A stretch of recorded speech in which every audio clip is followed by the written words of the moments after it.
Hello and welcome to this edition of Tips and Tricks. Now today I'll be talking about the Texas with the twist rig. This is something I made up while I was actually rock fishing. And this is sort of the get up. You have the weight, but then you have about 5-6 inches of line and then your Texas rigged hook. Now the reason I switched to this is because I was fishing for the rockfish, and it's on a pier, and there's a lot of kelp and rock, and I was fishing it, and I had that big weight, you know, right up against the hook, and I would get a lot of bites, and then when I go to set the hook, I would miss them, and I'm like, man, why do I mean they're on there? Why do I keep missing them? Well, I had to go to a little bit smaller hook because those rockfish, I mean, they have a big mouth, but it's just working. They like the smaller plastics.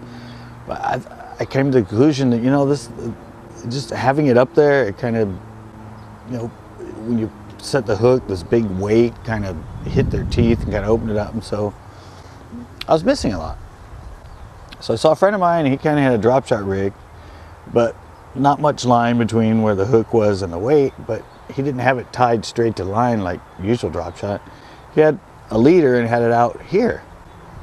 And his hook percentage was just really good. So I'm like, oh, okay, well, maybe if I move the weight up and put the hook on there, they just have the plastic, there's no big weight in front of it, and I started getting better hook percentage. And it actually moves, I mean, as you're moving this through the water, this thing's just kind of floating behind it, and kind of, it's really cool. I mean, it's kind of a Carolina rig, but usually you have more line with the Carolina, and you have it so it slides. I peg this thing doesn't move. And the way I peg it is I just tie a knot in the line. Somebody might, oh, well, you're tying a knot in the line, isn't that going to reduce, you know, the line strength? Well, that way I have just the knot in the line, and I have the knot to the hook, but if I put like a little swivel or something here, I'd have to tie a knot and then tie a knot. So I'd have 3 knots before the hook. And I figure with just that knot in the line, and usually a knot in the line is stronger than a knot you would tie to a swivel or something. But I've never had it break, and it holds it really good. I just, old school, I just put a toothpick in there and break it off, but you could use a bobber stopper. But that developed with the rockfish, and then I took it to the lake, and I started hooking up our little finesse worm or a creature bait or something, and working it the same way with the Texas with the twist rig. And you can shorten it, you can go 4-inch if you want, but you know, 6-5 inch seems to be. And with it not moving, you have so much good contact with everything. And this little thing's just floating behind it and coming down and kind of maybe floating, but it gives it a totally different look. And with the weight out here, when they grab it, they got just the bait. And when they jump, the weight's up here, and they don't have as much leverage to throw the hook or anything. So I don't know, like I said, it started out with rockfish, but now I'm using it in the lake, and it's a great technique. You should give it a try with, you know, your plastic worms or creature baits or anything you're normally working Texas rig, either pegged or sliding.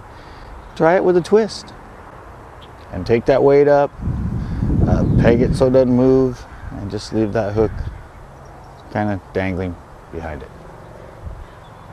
Hope this helps. Until next time.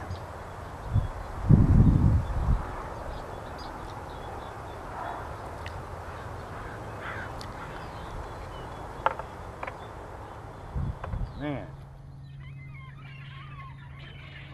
Alright, after tournament again, I'm just wandering around here in the public park. I get another fish. This one's probably about 6 pounds. Can't believe this. I'm going around over here just throwing like 5-10 feet out, and I just caught this big boy. Man, I don't know, it's at least 5.5. Wow. Alright, let me take some pictures. I can barely hold him up.